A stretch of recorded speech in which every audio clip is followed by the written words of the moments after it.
And I've got a new helmet to open, so I'm going to do it in proper YouTube style and do an unboxing and unveiling. So I have bought Nexx X.WED2 in matte black, size medium.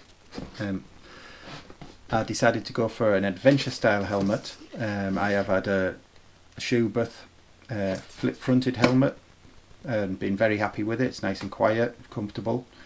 But I spoke to somebody who has been using an adventure helmet, and with the peak, they really like it for touring. I'm not sure. I've never ridden with a helmet with a peak before.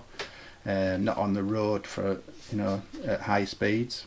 But what I liked about this helmet was they do the XWST, which is the road version of this, and the X.WED is like the enduro version, which has a peak which is removable and basically makes it into WST, where the WST you can't add a peak. So I thought, go for that, and we'll see what it looks like.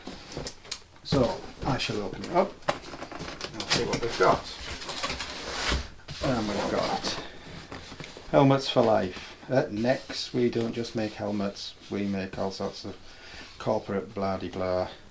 Helmets for life, the product past excellence that any motorcyclist, regardless of age and style, lives for that moment they wear an Nexx. So we will see. So I'll take the stuff out of the box.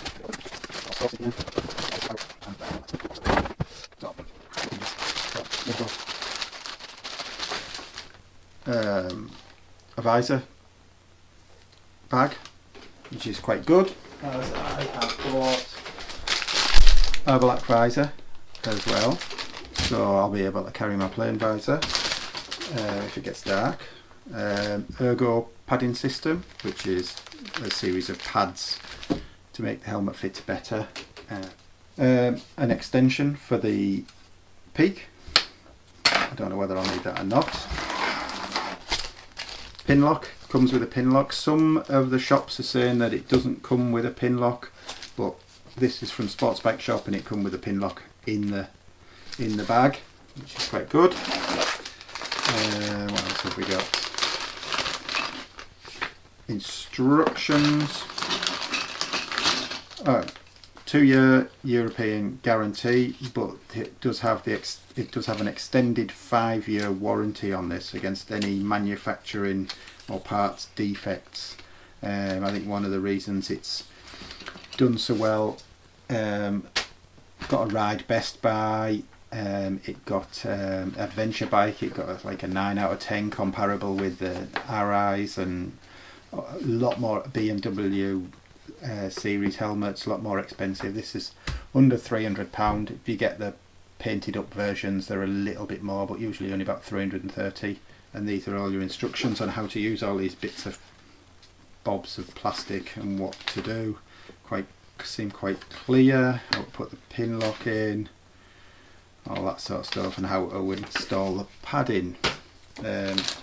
You've got screws for the piece and loads of other bits which will become obvious, but the helmet is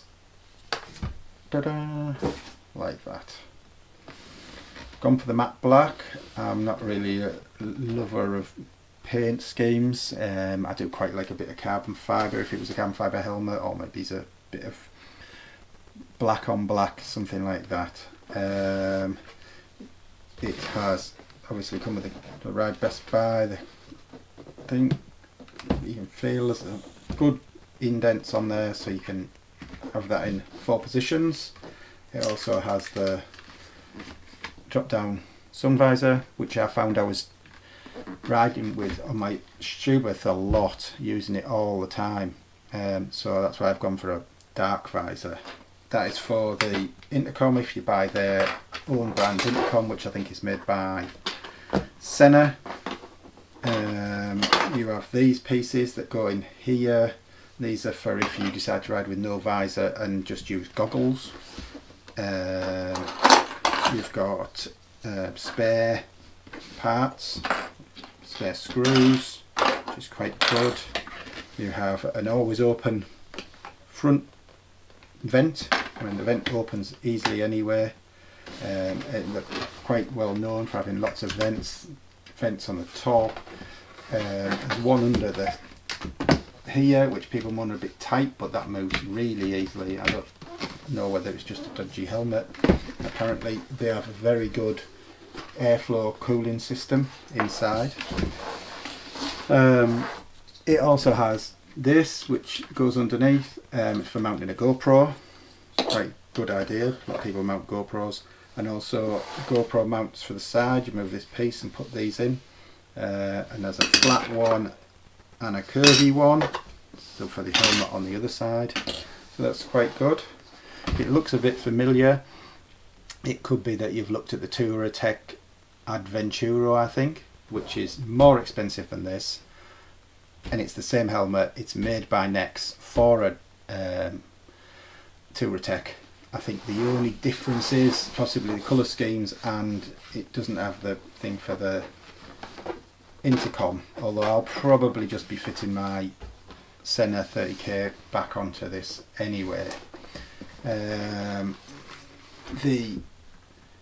base internals are quite nice. There's like a leather type look.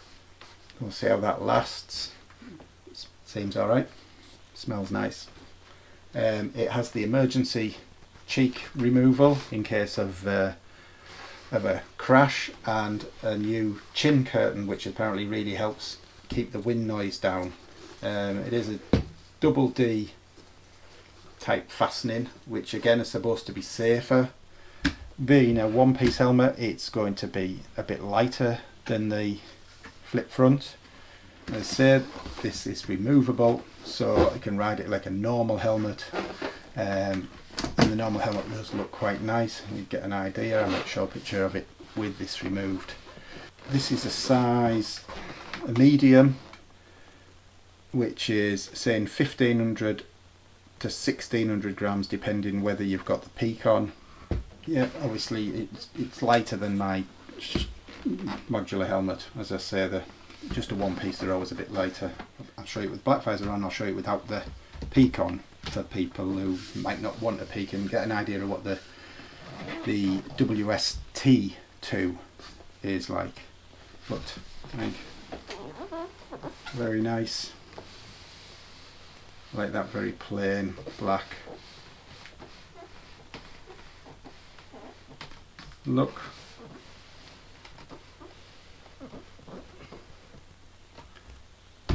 And we'll see what it goes like. Nexx X.WED2, the follow up to the XD1. I've never had an XD1, so I don't know if it's better or not. I'm comparing it to my Schubert flip front modular type helmet. It seems about the same quietness. It's quite windy today. This is the third time I've recorded this. I've had a bit of trouble with my audio, so I've been riding for a while now, on and off with it. It seems about the same noise levels as the Schubert. Doesn't seem particularly loud. They've apparently worked on the chin curtain and a lot of the interior to make it quieter, and it seems pretty good. It is noticeable when you close the visor, obviously, how much quieter it is. The visor is excellent. The field of vision is fantastic. With the drop pieces here, you're aware of just a little end of the chin piece and the peak, but I'm not used to the peak. As I showed you, it is removable. I'll show the photographs. It is removable, so I could take it off if I don't like it. But riding at higher speeds, main road speeds, dual carriageways, it doesn't catch the wind. It's not really noticeable unless you sit right up, tilt your head back, which you just obviously wouldn't do. So that is an issue, and hopefully it'll help with the sun when touring, when you're not doing so much hammering around. And as I said, I can always take it off if I don't like it.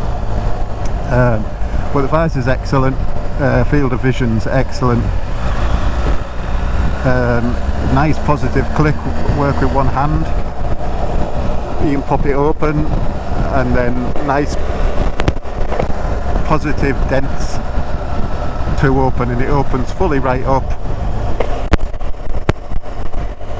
So you could have goggles on if you wanted to. The chin vent's really easy to use. They're closed. Sometimes they're a bit faffy and you don't know which way you're going to make it better. It is noticeable as soon as you open it, you can feel the difference. There is a top vent just here which opens and closes quite easily. People have said that they can't really get their hands in for the gloves. I haven't got winter gloves on, I've only got summer gloves on, so that makes the difference. Although if you had winter gloves on, it's probably going to be colder and wetter and you might not be opening the vents anyway.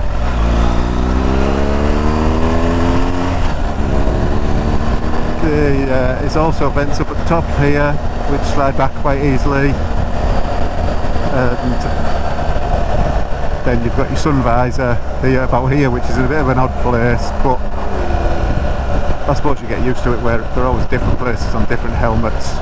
I've had them on the side of the visor, and the shoe button was at the base here, so you just get used to wherever they are. Although now I've got the tinted visor, which is far better. You don't get that edge of the sunglasses type look feel, and I'll just carry the clear visor in the tank box, or tank bag. Helmet's comfortable, rode for quite a long time with it. There's no pressure points, no hot spots. It actually seems to make the intercom a bit clearer. I don't know if there's a better space or just the acoustics are better for the speakers, and they seem to be a bit louder than in the shoe, but it feels like they're further away from me. There's no pressure on my ears at all, no squashing, so that's quite nice. I have to get used to the D-ring fastening again, and obviously the first thing that I always want to do when I've stopped now is flip the helmet up, which I haven't got to do, but you're generally taking your helmet off straight away, so it's not an issue. Now, I can't tell the difference between the weight of the shoe booth, which would be heavy being a flip front, and this, which is this big fat hole in the floor. I haven't been using a camera on it to give it a fair go about wind, but I'm pretty sure it's not going to make a great deal of difference. I'll try the camera mount up on the top, which I've never done before. Obviously with a flip fronted helmet I couldn't put that on there because of the front flipping up, so I'll be able to try that. I'll give it a couple of different perspectives and I'll figure out a way of mounting the camera on the front of the chin piece. I don't like cameras stuck on the side. It's busy today down at the seafront. Lots of tourists, people coming out of lockdown. Queues for the toilets, queues for the chip shops. Lots of people on the beach, but we can't see. The cafes and things are all starting to open up. Loads of people on the pier. All the car parks are rammed. Not so many bikes out today as there was yesterday. I think that's because there's a bit of rain around and it's a bit windier.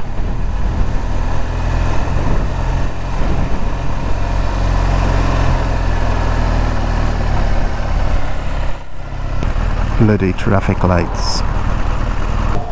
And I really hope this audio's worked, otherwise by the time I get it done I'll be looking at buying a new helmet, or at least a new motorbike and some new tyres. Thanks for watching. Hit the subscribe button and follow us on Facebook and see and hear more of our motorcycle meanderings.